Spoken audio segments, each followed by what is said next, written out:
As far as I'm concerned, as long as that same respect and recognition is not shown toward every one of our people in this country, it doesn't exist for me. And during the few moments that we have left, we want to have just an off-the-cuff chat between you and me. Us. We want to talk right down to earth in a language that everybody here can easily understand. Welcome back to another episode. I know I say this all the time, but I'm super excited to have our guest, Dr. Alison Phipps, joining us for the first time on the Malcolm Effect in what I know is going to be an insightful conversation. Joining me once again is someone I consider a teacher, a friend, Deej. Let's talk all things feminism, Deej. What are we saying?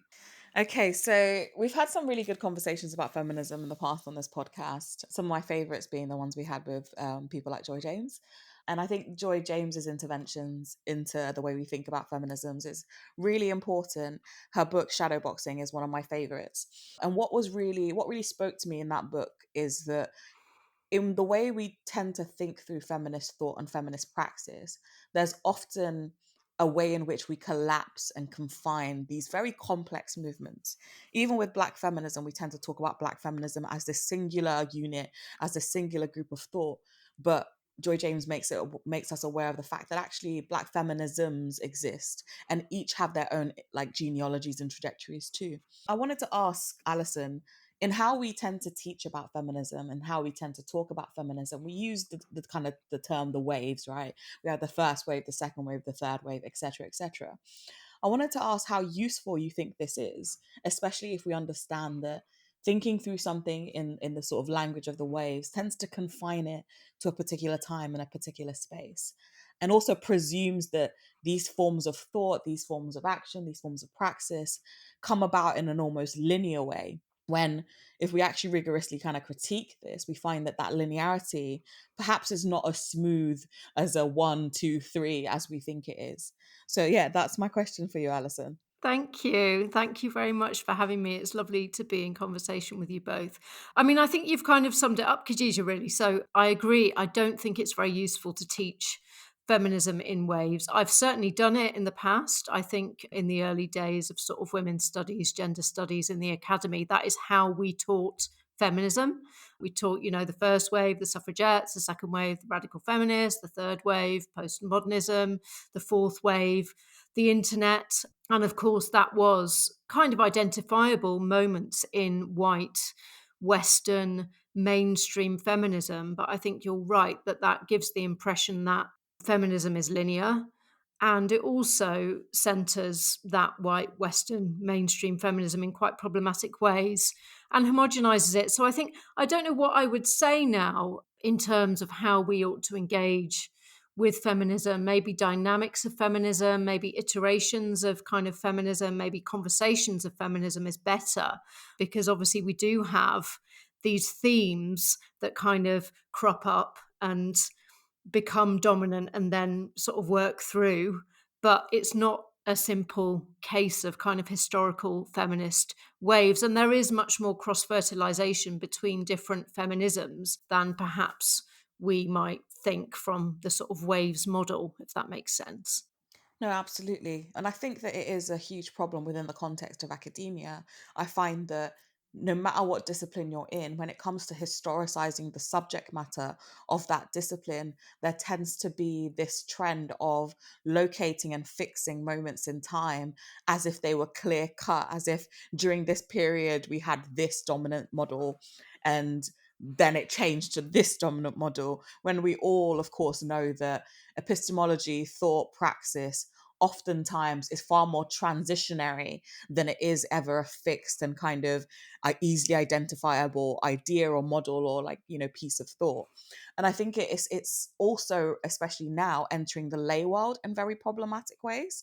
I know we're going to talk about the sort of influx of male kind of radicalization or the radicalization of men, but I think it's necessary here because of even the thing that you mentioned about how we, and I did it too when I was teaching at A level, like postmodern feminism, right? And we see, Mm. for example, people like Jordan Peterson come out and basically blame all the ills of thought in the current era to this attachment to postmodernism. And I remember I met a man who seemed to have also fallen through that radicalization sort of lens. And he was just like, oh, well, critical race theory, feminism, all that stuff, it's all postmodernism. And I really asked, I was like, what do you think postmodernism is? And he was like, it's the denial of any unified truth for the perception of social constructivism, or like a social construction. I was like, so you're talking about social constructionism then? And then he was like, I don't know what you mean. And then I had to sort of tease out the idea that even when we say things like postmodern, when we say things like post-structuralist, we're oftentimes talking about a period of time where there was a lot of sort of like complex thought happening there, right? There was a lot of different academic articulations of ideas going on there. And we use postmodern as a sort of like simple way to locate a particular time. But people now view it within the lens of an almost identitarian category, within a lens of an almost reactionary category. Yeah, So then my question, definitely. so then my question becomes, how do we then, I suppose, shift and push past a lot of those types of ways that we fix and locate thought, especially because of how it's being weaponized and used by especially reactionary sort of like politics to demonize very complex movements and to demonize very complex thought. It's so difficult. I mean, my goodness, if only postmodernism, gender studies, and critical race theory had as much power, as they say it does. I think it's really difficult question, especially for us as educators, because obviously when you're teaching this stuff, there is to a certain extent a drive to simplify, especially when you're teaching at the kind of more introductory levels. But I think sometimes we can oversimplify things. And I have learnt that actually, in my life through having two quite young kids. Young people can grasp things in much more nuance than we actually think they can. And I think that one of the things that I now try to do in my teaching is to try to encourage students to sit in the mess. So I always now start my teaching of gender through the concept of intersectionality, which obviously we can talk about that as well. It may not be the ideal concept, but I think it's quite a useful one to as an introduction to gender. And I always use the example of a bowl of noodles when I'm talking about intersectionality. Oftentimes when people talk about intersectionality, I think they often think of roads. And I often think of those sort of North American roads that are very straight and very kind of uniform and very even, crossing over each other.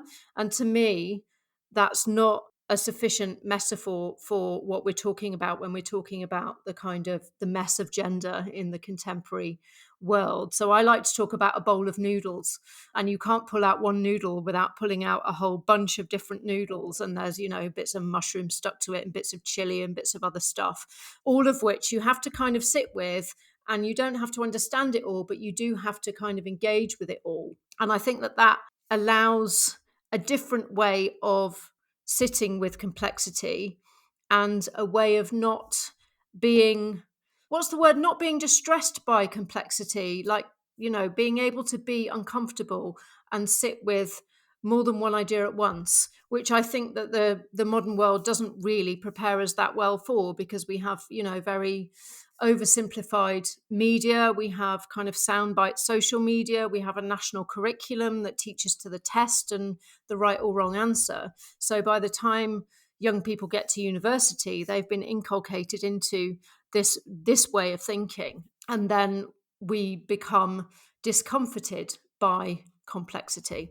I don't know whether I answered your question there. I sort of went off on a tangent, Oh but no, I think you did. I think you absolutely did, and it is something that I'm sitting with too as an educator. And I'm learning as I'm sort of interacting more and more with students that, especially in this current era of the neoliberal university and the types of subjectivities that we are often pushing to students, right? We often assume mm, students think of themselves as customers, but I think we actually push that identity onto them, and that's mm, actually what my research is about, thinking through the neoliberalization of education and specifically how Black students are engaging with the neoliberal university. And there I'm actually having to really recognize that it's not like we oftentimes baby students in a way. we do. We oversimplify because we have this model where they're the customer, and we're terrified that if our Mm, teaching's too difficult, that our NSS scores or something is going to go down, or the unit review is going to be lower. But actually, there's a lot to be gained from welcoming students to that idea that this isn't necessarily about, and I say this a lot, and I say this to Mamadou, that learning isn't necessarily about having all the right answers, but rather having good enough questions that can open you up to thinking through the challenges of life. And life is complicated and it is messy. And I think teaching that messiness as an introduction is a far better way to actually prepare students for difficult concepts, for difficult ideas, and for discomfort than the sort of introductory, oftentimes oversimplification that we're sometimes doing in academia. I think so. And it's okay to say, I don't know. And I think that's something that students are quite afraid of. But I also think that's something that we're quite afraid of as well, to say, I don't know, perhaps because they're our customers and we're delivering a product to them and we think that product has to be complete in some way. I think that we've sort of lost the idea that we're all in the classroom exploring and learning together. So I completely agree with you. And I think your research is so necessary. Thank you. So my next kind of question was around the crisis that we're facing in Britain with the gender critical movement. What's been really interesting for me is I've been trying to understand the genealogy, because I think that any juncture that you're at, right, has a genealogy, it has a history, it has a trajectory. And Britain's, and especially the kind of popularity of gender critical feminisms, as they call them, I don't think they're gender critical at all, or as we call them, turfisms, and their dominance, their popularity, their almost cult-like movements must have a particular trajectory, right? Must have a sort of lineage of radicalization that leads to the point. And so what is, and through your research, through the work you've been doing, and also even acknowledging the fact that you have also faced oftentimes the negativity that comes through thinking through an inclusive form of feminism, what has been the genealogy that has led us to this juncture with TERFs, with the gender critical movement? Yeah, I mean, I'm not even sure whether I can fully answer that either. Sophie Lewis is brilliant on this. I don't know whether you've read any of her work or listened to her on any podcast, but she has probably a better grasp than me of this. But I think that it's a variety of different things. So, for a start, radical feminism in the 1970s, white Western radical feminism, which is the lineage that some of these gender critical feminists claim, was not necessarily so essentialist and so trans exclusionary. You had people such as Janice Raymond, who obviously was, but then some of the big figures of that form of radical feminism, Andrea Dworkin, Catherine McKinnon, were not trans exclusionary feminists precisely because they saw gender as very much socially constructed. So something happened between this radical feminism and what we have now, which is kind of almost like a bad cover version of radical feminism.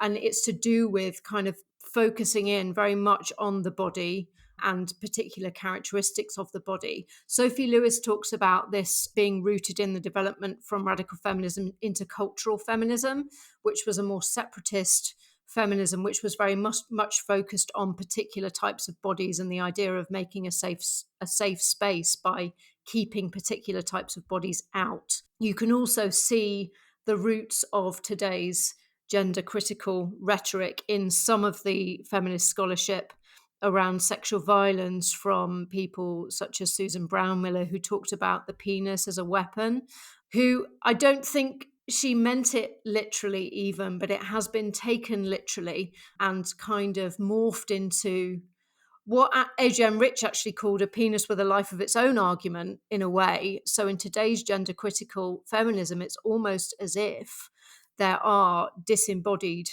parts with agency that are committing sexual violence some of the time. So you've got that kind of strand out of feminism. And then you also, I think Sophie Lewis talks about the kind of skeptic movement of the 1990s and onwards, which was very much focused on kind of reasserting science in the face of various perceived challenges to science. And that has an influence on some of these gender critical discourses. Some of them, which aren't necessarily rooted in radical feminism, come out of there.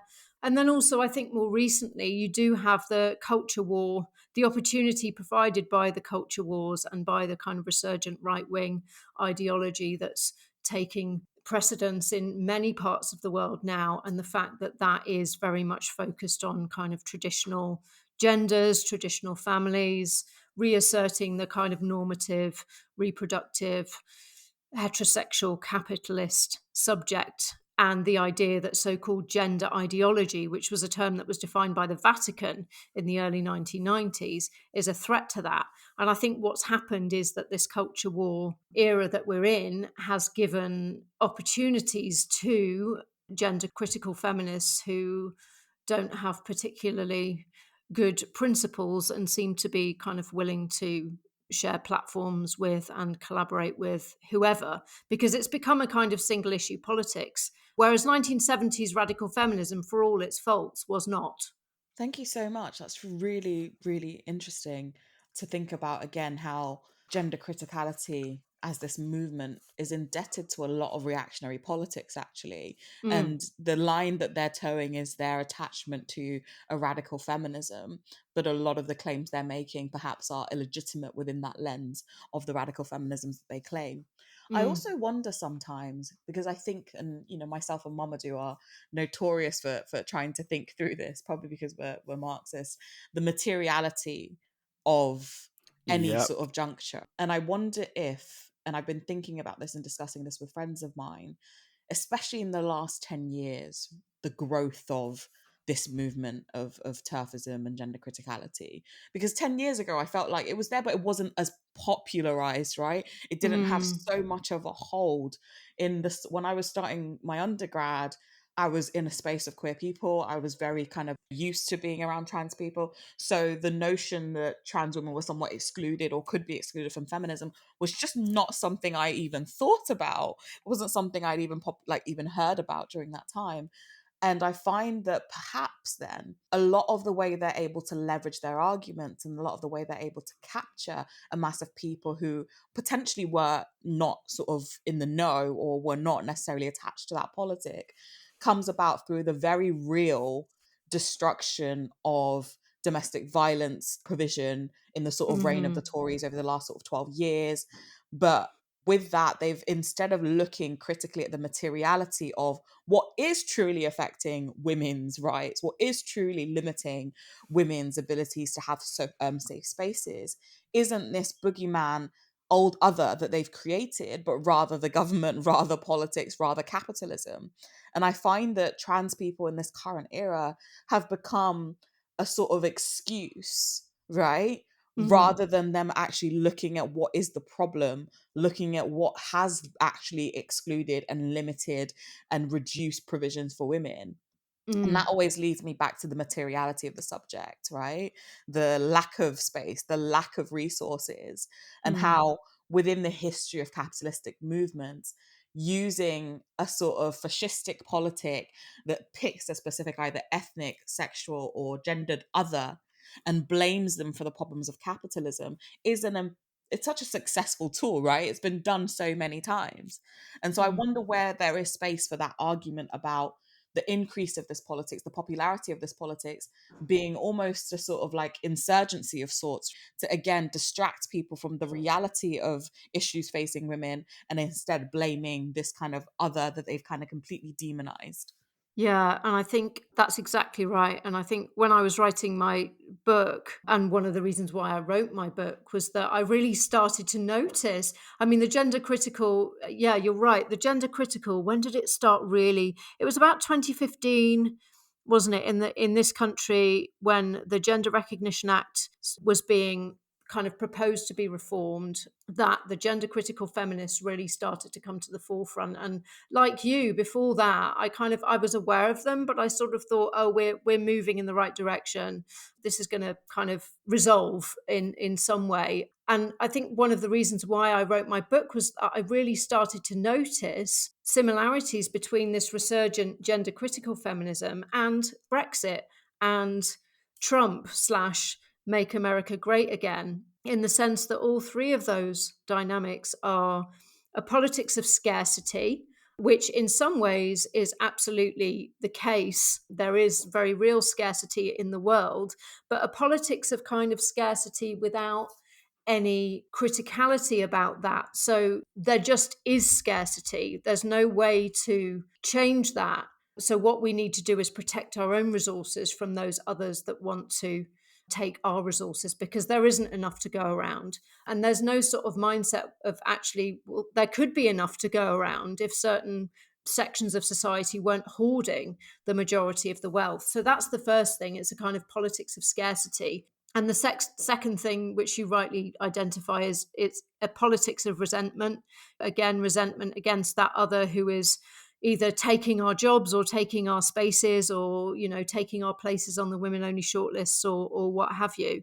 Again, taking the system itself as given and sort of fighting for the scraps in a way. I really like Nadine El Anani's formulation of kind of Britain and Britain's wealth as the spoils of empire, and these battles over immigration as being battles over actually the spoils of empire. So, you know, it's this idea that people are fighting over these scraps, these spoils, these things which are inherently unjust anyway, rather than taking a look and thinking, well, actually, there could be enough for all of us if we all work together.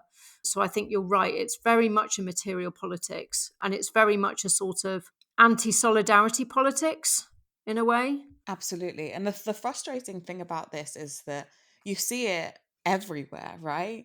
Myself and Momadou have spoken about this within even the context of racial kind of emancipation, whereby very much now we're having this huge return, and Alana Lenton talks similarly, to a sort of bioessentialism of race, right?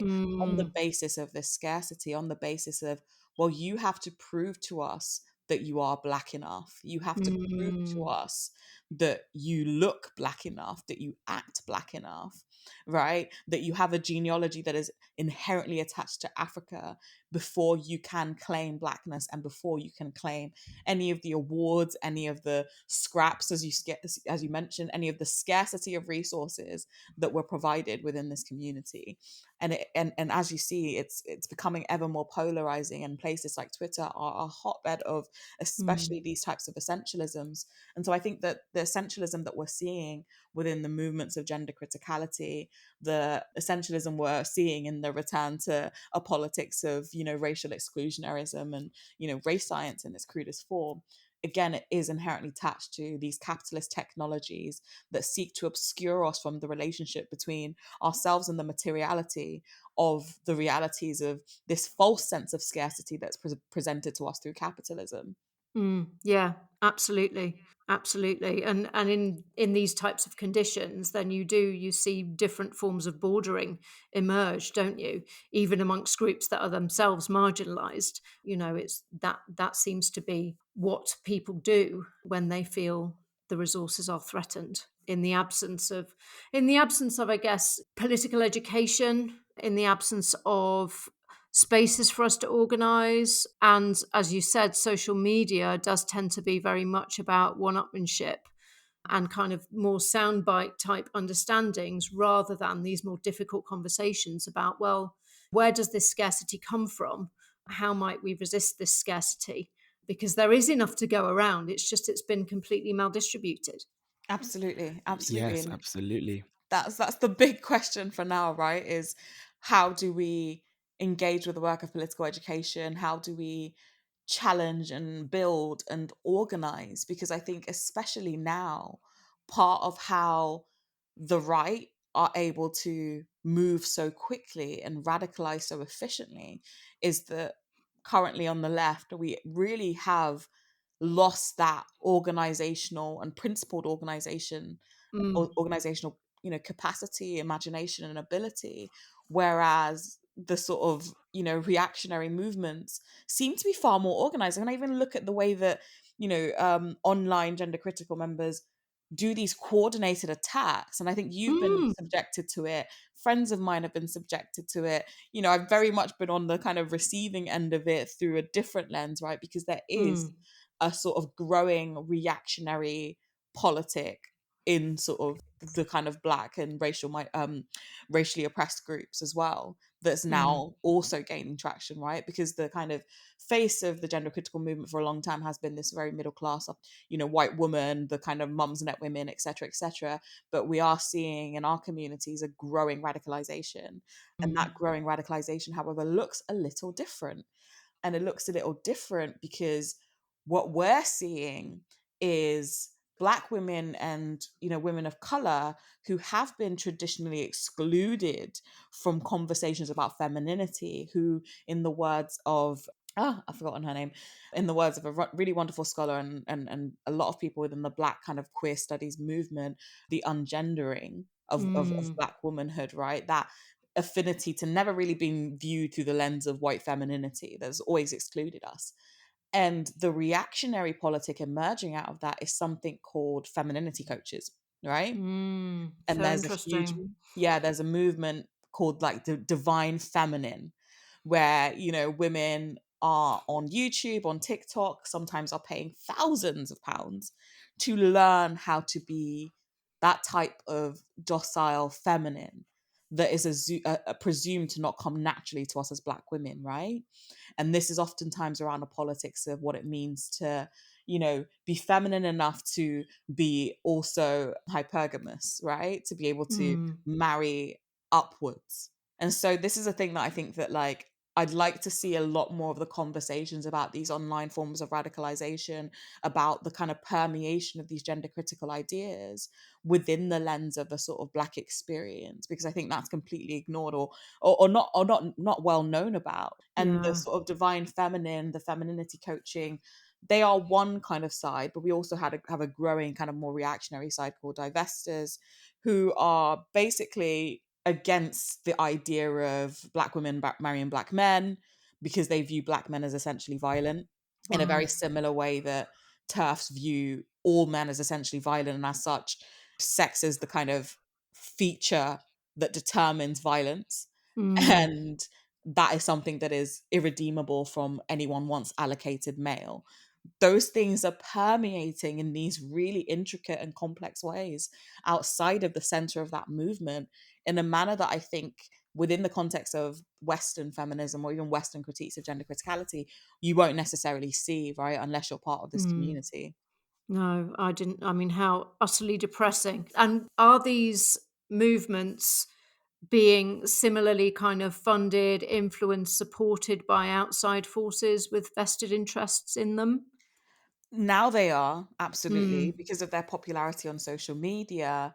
You are having a growing sort of talking heads of the movement who, when you look clearly, are politically aligned to the right. Mm. I mean, there are a lot of the women on Twitter, for example, who've been exposed as having or being in relationships with very open alt-right, right-wing white men, but these are Mm. Black women, right? Yeah. Who are talking about the essential violence of the Black male subject, and who are preaching a sort of like return to traditional femininity, which is really interesting because they're using the images of white traditional femininity that have not actually Mm. really existed within the Black community to promote this idea of sort of like climbing up and marrying up and moving away from poverty. And at the core of this politics too is that politics of scarcity, but Yes. articulated in a different way, right? There is a little bit of substance to the kind of fear within the experiences of Black women. If you think about the traditional exclusion from the capitalistic market, Mm. from all forms of sort of capitalistic wealth accumulation, they are now creating and very much engaging in this scarcity politic, but rather a scarcity politic that recognizes that in order to survive within capitalism, you have to engage in a competitive way. Femininity becomes a competition through which Mm. one can then achieve material security. And that feels like the kind of the ultimate success of neoliberal slash austerity discourse, doesn't it? You know, this idea that things are scarce, therefore you have to compete for scarce resources. And the idea that things could be different is not really even entertained. That's really fascinating. Really Not at all. Yeah, Not fascinating. at all. absolutely. Yeah, and that's the thing about why I'm so concerned with the current moment, because the return of essentialism is something we need to be actually frightened about. because it permeates every aspect of society, and it is a rearticulation of a fascist politic. Yes. It's a fascist politic. It is. It is. And I think there's something here about that relationship between neoliberalism and neoconservatism that Wendy Brown talks about, which is quite important. That neoliberalism sort of needs some of these neoconservative and quite essentialist discourses in order to justify inequalities in a new way, because you don't have the old class system necessarily so much at the forefront. You have to justify inequalities with all kinds of different ideologies. I think that's really, really interesting. How old are these Black women who are engaging in this femininity coaching? Are they young? So yeah, if you go on YouTube and if you're Mm, on TikTok, we're talking mm, about girls from the age of like 18 to their mm. maybe like mid 20s. But then Okay. there is a sort of older femininity coaching that has existed and predates that, that Mm, also was kind of the millionaire matchmaking type thing, right. that's Yeah. existed, or the high net value matchmaking. And in those scenarios too, they kind of teach and train women to perform a type of very white Western femininity. Mm. So interesting and yet so depressing, obviously, as well. And I think the right, what you were saying before about the right and its organization. I mean, I've been at the receiving end of some quite nasty attacks from gender critical feminists on Twitter, which have kind of permeated into the mainstream media and into my private life as well. And it's been awful, but also on one level, I'm actually quite impressed. I'm kind of, how do you manage to be so organized? Why can't we do that? I mean, not attack people and make their lives miserable, but why don't we have the same level of organization that they seem to have in these reactionary circles? And I'm not sure that I fully understand why. Yeah. I mean, I feel like hate is a really good organizing principle for them. It's Yeah. hate and it's fear. And because they make people feel materially insecure by the prospects of anyone outside of their concept of womanhood Mm, gaining anything, that's a real threat, I think, that is a completely misplaced threat, because again, the mm, threat is with the state, the threat is with capitalism.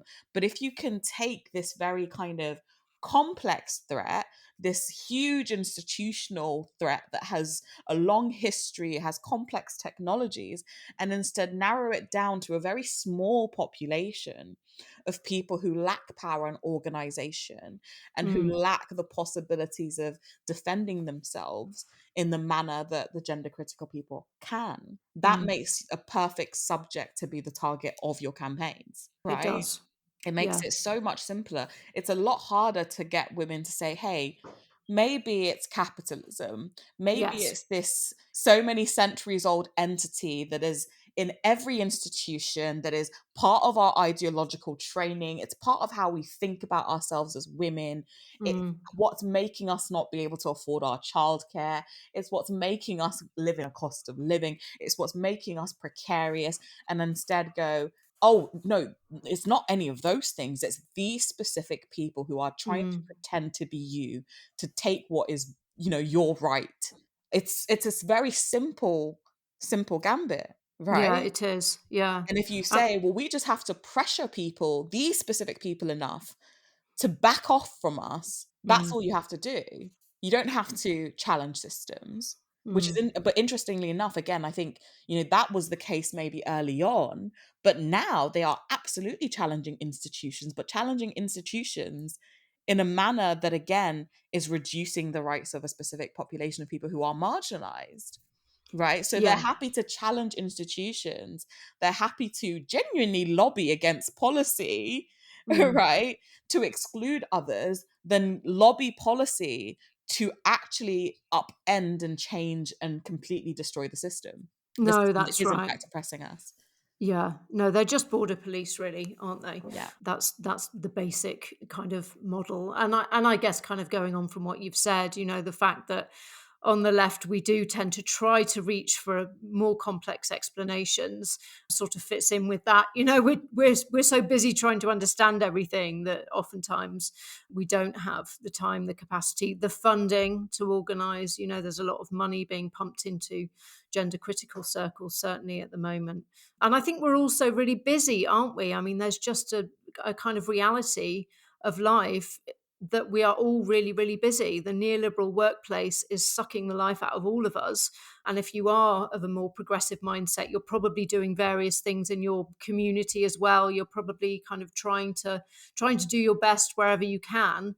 And we're all a bit burnt out. Absolutely. Yeah, brilliant. Thank you so much. Honestly, I feel like this has just been a conversation I can just sit back and listen to, and I'm really enjoying both of you exchange ideas. But in something I've been thinking about, even though I radically resist rooting my analysis in pop culture or in celebrity, in trying to understand the radicalization of a lot of men today, given that Andrew Tate, I think he amasses billions of views. I believe at one point last year, he was the most Googled person, more than Trump, for example. And I'm trying to really understand, again, I know recently, Deej, you said that we have to look at maybe the effects that neoliberalism has on masculinity for perhaps trying as a point of departure for perhaps understanding or what we can engage in a material analysis of masculinity. But in thinking about our current moment, again, thank you. Your piece, I believe your co-authored piece with Isabel Young on neoliberalism and laddish culture was a good starting point as well. But I'm really trying to understand this phenomenon of Andrew Tate, where feminism becomes a catch-all that means everything and nothing at the same time. I'm really trying to understand what thoughts do you have, or what do we owe to this rising, what we call the incel culture, this rise en masse where men are taking to figures like who are violently misogynistic? If we were taking like a material analysis towards it, what would you say? Yeah, that's a really good question. And again, I'm not sure I can answer it fully because I probably don't fully grasp some of the more recent developments in this. I mean, when I wrote the article with Isabel, I think that was based on research that we did in sort of 2013-14, and we were really looking at lad culture amongst privileged white men in universities. And it was basically kind of Russell Group, which is more elite universities in the UK, and more middle class, upper class white men at those institutions. And lad culture being kind of sexism, racism, classism, homophobia, transphobia, all bound up together in these kind of forms of behavior and banter, which kind of can slip over quite easily into sexual harassment and into sexual violence. And I think we really theorized it at that time as an attempt to reassert territory. So based in these sort of material dynamics by which there had been a certain amount of shift in gender relations amongst that particular group of young, relatively privileged, mostly white people, whereby young women were competing on a more equal basis with men in education and in higher education. And we really started to see the lad culture as a way of these lads kind of trying to reclaim their space, trying to reclaim their territory, trying to kind of demean the women that they were having to compete with because they didn't feel like they should be having to compete with them. So a sense of sort of lost entitlement, which again can be compared to the sense of that sort of underpins Brexit, Trump, and maybe also the incel culture that came after that. The idea that I am entitled to have sexual relationships with women and women that I consider to be desirable, and the fact that that's not happening for me has got nothing to do with me. It's these women who are the problem.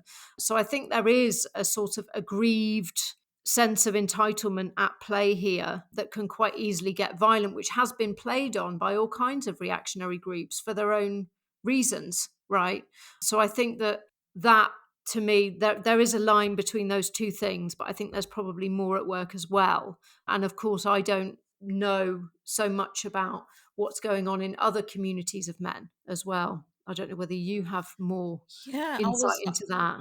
I was actually thinking about this, Mamadou, and the reason why I even got to the kind of conclusion I got to when I tweeted about the materiality of this and the crisis of manhood within the context of neoliberalism was because I've received and had a lot of students this last few years who are very, very much fans of people like Andrew Tate and fans of people like Peterson too. And it's really interesting. You tend to have there's a split as well, right? And this is another thing, the sort of manosphere, as we call it, is again a sort of flattening of very complex and different communities. And I've Mm. learnt this through these conversations with students, actually. And so you have actually within this sort of manosphere a splitting of different types of subjectivities and different types of identities, right? And these identities and how they are split also determine which kind of group within the manosphere these people oftentimes attach themselves to.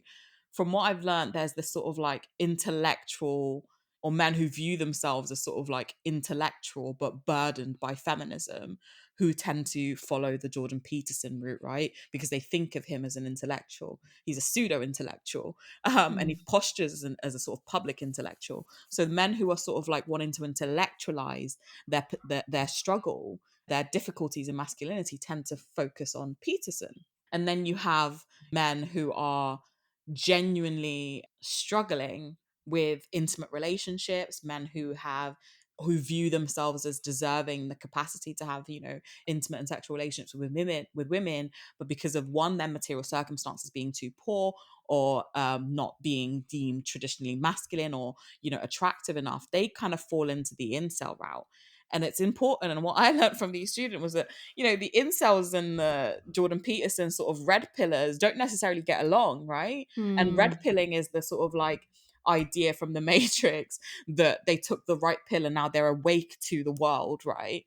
They're awake to the world in a particular intellectual way. And those tend to be more closely aligned with Peterson. And of course, they're people who intersect and who fit into all branches. And then you've got the black pillars.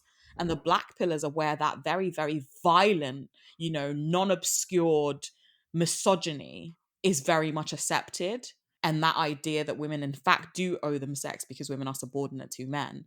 So you have, even with this manifesto, you have these different communities and different sort of rationales as to what makes them part of each community. But the unifying factor, through speaking to students, through speaking to people who've watched Peterson, etc., is that their radicalization happens in a similar way all radicalization happens, right? You have a guy on YouTube who's maybe watching some videos and who then clicks on one video, right? And this video is talking about what it means to be a man. This video is giving them tips about how to dress, how to Mm. be more confident, how to be more assertive. It's telling them that, in this world, all you have to rely on is yourself. And as a man, it's up to you to look after yourself, or you'll get depressed, or people won't like you, or you'll be isolated. And that's how it starts, Mm. right? And that's how it starts through the Peterson route, through the incel route, and through the Tate route, is that like young boys are coming to Tate not because he's initially spouting out lots of misogyny, but they'll see a video where he's talking about this reaffirmation of masculinity. He's giving them tips on, how to dress, how to talk to girls, how to be confident, what workouts to do at the gym. Mm. And they slowly then become attached to this advice, right, about masculinity. And then they watch more and more and more. And then the implicit image of misogyny and sometimes violence then captures them. And so I Mm. think we tend to think of these communities as just these men who just cut, like, already hate women, already misogynistic, and then just decide to watch misogynistic content, when actually it's a very traditional, very standard means of radicalization, which starts through feeling a little insecure, wanting a bit of advice, not really having the types of friendships where you could actually ask for advice, feeling hurt, feeling lonely, feeling isolated, having someone tell you, hey, if you do this workout, you can look fit and girls will talk to you. Or, hey, if you do this particular sort of like, relaxation mantra, girls will like you. Or if you think about yourself as this sort of like man, if you aspire to be more alpha, to be more confident, the world is your oyster. That's actually Mm. the trajectory. And at the core of these things is that crisis of neoliberalism, right? And let's be clear, we talk about men, but neoliberalism creates loneliness out of all of us, because it, in Thatcher's own words, there is nothing such as society. And if there is nothing such as society, there is nothing such as community. And if there is no community, then absolutely the neoliberal project, as it wants us to think of ourselves, is a project of crude individualism. And whilst men tend to think of themselves as being more able to deal with the kind of neoliberalization and the individualization of their identities, they desperately need community too. And where Mm. laddish culture, was organized around a real kind of community kind of behavior, the kind of contemporary era a lot of men don't really have friends, I've noticed, and there are a lot of men who No, for did real. not necessarily fit in with the kind of conceptions of lad culture, who aren't like football fans, who aren't, who might be a bit nerdy, who might have liked a different type of thing, and so struggle to find the real kind of, as crude as it is, community that comes with that kind of brashid kind of behavior, and instead are being radicalized in these ways. And it's interesting enough, Alison, they even have a concept of the traditional lad within these space, right? They call Mm, them chads. They're men who are kind of dumb, just attractive, and are laddish, are frat boy in the context of America. But these right. men that are being radicalized here aren't like that. Mm. They're men who So, already don't fit into traditional masculinity. but they are also completely neoliberal subjects, aren't they? I mean, they're lonely, they're isolated, they're miserable, but they also think that they can remake themselves by consuming Jordan Peterson's content, which is basically, as far as I understand it, kind of wash your face and hate women. That's his kind of message. Yep. And And eat lots of meat. and eat lots of meat. But once you've done that, then you are entitled to have sexual relationships. And, there's something quite kind of consumerist about it as well. I'm entitled to my consumer rights.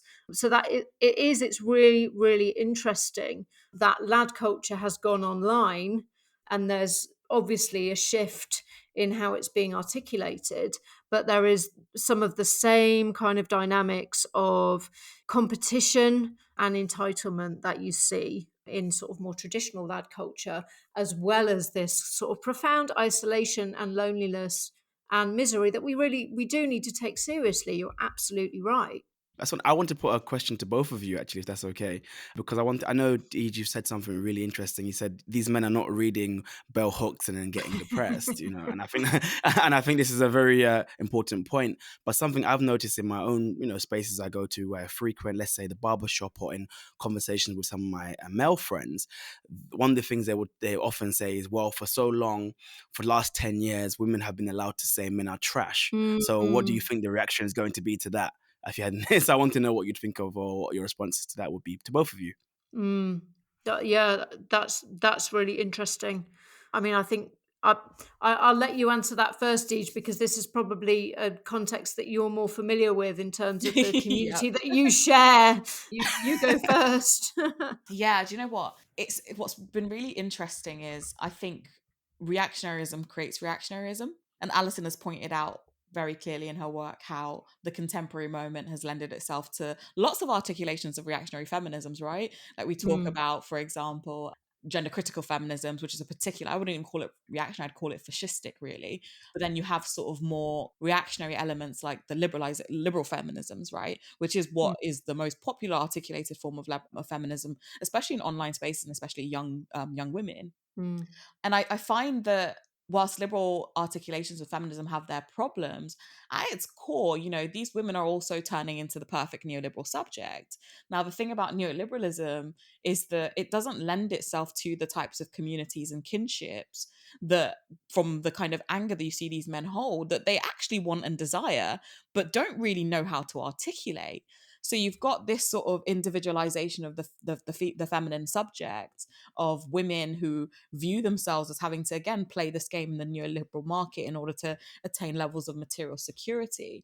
But they've kind of attached themselves to that in a very positive way. And they're doing well at it too, right? They're doing well at it. mm, And men are now seeing that as a sort of encroaching of their territory, because the perfect neoliberal subject in their eyes should have been a man, because the man is the head. So the man is the one who is able to be individual and alone and be able to survive. But the crisis of loneliness is showing them that that's actually not possible. And so when they kind of articulate, well, women are saying we're trash, they're very much making it clear to us that the new subject of womanhood, the neoliberal woman who doesn't see herself as needing kinship with a man oftentimes, that doesn't see herself as needing the sort of traditions of familial community, or can much better create forms of community that they like and that they're able to engage with because of how women are socialized, as the person that is after them. They become, in the same way the trans woman becomes this obscure, this violent subject in the eyes of the gender critical movement, the liberal woman, the neoliberal woman, also becomes this demon, this terror in the eyes of men who feel as though that neoliberalism was their territory, but haven't actually been able to survive it as well as the people that they demonize. And I think that's the problem here. I think that, it's two reactionary things interacting with each other. And at the core of it, right, I think that women are saying men are trash point that's often used and articulated. It's weak, right? It's weak because they're not becoming misogynist because women are saying these things, or sometimes women are being, a little bit glib on Nine and stuff like that. It's because they feel as though they deserve something from these women. And so when women reject that, and when they reject that in such a way, they feel personally attacked by it. They feel like what is theirs to conquer is no longer theirs. And I think that's where you see it becoming a lot more violent. That's where you see it becoming a lot more kind of cultish in how they organize themselves. This men are trash in the barbers. Is this being said by black women about black men, or is this what's the demographic here, Mama Yeah, Deej? it tends to be black women. And it's just that hyperbole. In the Mm, same way men have for millennia hyperbolically talked about women. A lot of women will, for example, have like bad experiences with men and be like, I am done. All of you are yeah, trash. It's just a reaction. It's not yeah. necessarily a politically charged term, but Mm, men are taking this in a politically charged way. Now, that's not to say there aren't real articulations of a really problematic politics. Like when I talked about the, like the divestors, for example, who have completely excluded black men from their dating pool because they believe that black men are inherently violent, and mm, black men and the black woman subject has for so long protected black men that they refuse to do that labor. They completely X themselves out of that, and view black men as a basically like not a category through which they will date or marry or settle with, etc. mm. I mean, there's a similar kind of men are trash current in mainstream white feminism, which probably comes from a slightly different place, and it's to do with the kind of massive lack of intersectionality in mainstream feminist discourse. The idea that men are eternal perpetrators and women are eternal victims. I mean, I think there's some of the hyperbole there as well that Khadija talks about, oh, I'm done with men, that kind of idea. But there's also a slightly more dangerous current that does inform gender critical feminism, the idea that these sex roles are kind of set in stone and are biological, which leads to a lot of different problems. And also, I think it speaks to a kind of feminism that is about power. It's Yeah. about kind of acquiring power, not dismantling power. So what Nancy Fraser would call equal opportunity domination, which is very much the kind of aim of mainstream white feminism. So yeah, it's quite interesting. But again, that one phrase, men are trash, is coming from different communities of women, probably Yeah. for some different reasons, some of the same reasons as well. No, absolutely. And I think your mentioning of specifically the more dangerous elements of that politic, I've seen in the sort of younger Dworkin McKinnonites. And it's terrifying, actually. I've engaged with some of them and it's terrifying. And I was quite surprised. I was like, wow, we're in 2023 now and we're seeing a return to political lesbianism as a as Mm, a thing that people are organizing and mobilizing around. And a lot of these sort of younger theory orientated gender critical women are also terrifying because a lot of the politics they espouse is getting more and more problematic. Recently on mm, Twitter, there was a young girl, I think perhaps around 15, but her age is a little suspect because I think she said she was older after, particular types of engagements, who said that, something along the lines of, the pervasiveness of rape culture is why people need safe words. And there's a posturing around the complete inability for women to be agentic. And there's this new politics that consent cannot and does not exist in any form because of the mm, primary antagonisms of maleness and femaleness, and this notion of maleness being this irredeemably violent body and violent entity. As such, any engagement with mm. someone who they deem as male, which again isn't necessarily exclusive to men, is a non-consensual and non-agentic engagement. I think that's really, really dangerous. It's terrifying. It's terrifying. And that does come directly out of Catherine McKinnon's kind of theorization of heterosexuality as being a dynamic of dominance and submission, such that consent isn't actually possible within the structures of heterosexuality, which is absolutely terrifying and not particularly helpful, actually, in terms of navigating relationships and sex in any case. And you can see that actually in a lot of the younger women who are now coming into the activist scene around violence against students. Their model is very much based on that idea that consent isn't possible. If there's any kind of power imbalance between two people, consent isn't possible, which I think is really, really terrifying. It's infantilizing, and we're just teaching women to be afraid. Yes, And and probably also, exactly. that infantilization is also I feel like we need to have like a longer conversation, because I think there's a lot of things that about, especially about the kind of historical and lineage and the kind of gender critical movement as it pertains to kind of middle age and older kind of women.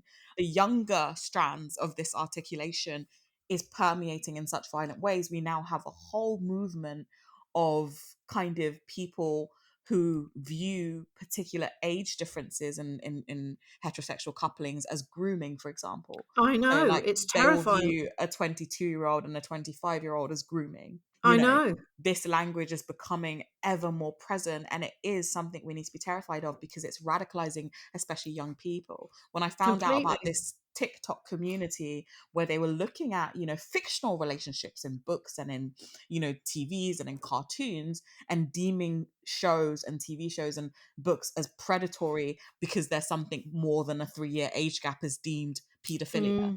Mm. A tall man dating a short woman is because men essentially desire prepubescent women, and so two people of the same age on the basis of height difference is again Mhm. a lack of consent. It is dangerous territory, and I think there is so much more that we could say about it, and I'm sure there's a whole other book that you could write about these new Mm. sort of trends. Well, But I've it's got a been paper fantastic actually to in the talk to you. works. I've got a paper in the works on some of that discourse in universities, especially the discourse around grooming, safeguarding, and how it actually intersects with a lot of reactionary language, particularly that of prevent.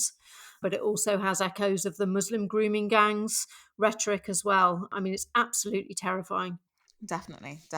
But yeah, as we said, we could probably talk about these things forever. I absolutely. But I do think we've covered a lot of ground, even in this sort of shortish conversation. No, thank you so much. I do hope, again, we can have another conversation, actually. I think we've at the beginning or reached the beginning of many topics, which I think should be explored further. Mm. But I'll leave it there for now. Thank you so much for your time, Alison. It's been a great conversation. Thank you so much for agreeing to come on. Please, I will leave. I was going to say I normally leave my guest social medias in the description of the episode, but I know you're no longer there. So please check out Dr. Alison Phipps's work. Her papers, her books are available online. And until next time, peace out.